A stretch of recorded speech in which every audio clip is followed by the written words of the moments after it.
வணக்கம். 6ஆம் வகுப்பு கணிதம் பாடத்தலைப்பு இயற்கணிதம். இயற்கணித கூட்டினை வாய்மொழி கூற்றாகவும் வாய்மொழி கூட்டினை இயற்கணித கூற்றாகவும் மாற்றுதல், அதனை பற்றி எம் பள்ளி மாணவ மாணவிகள் கலந்துரையாடல்.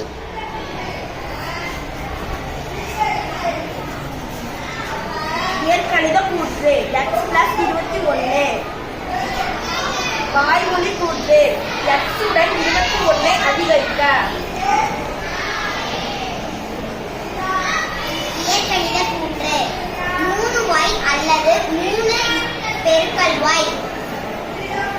வாய்மொழி கூற்று 3 மற்றும் y இன் பெருக்கல் பலன்.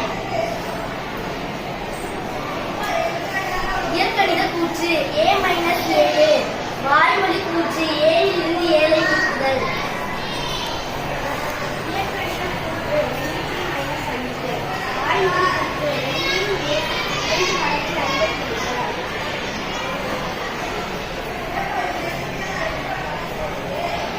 வாய்மொழி கூற்று x இலிருந்து 6 ஐ குறைக்க.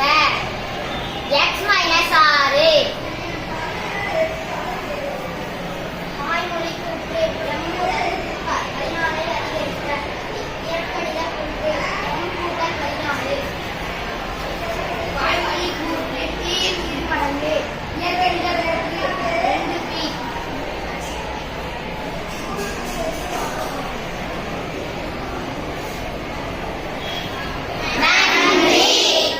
நன்றி.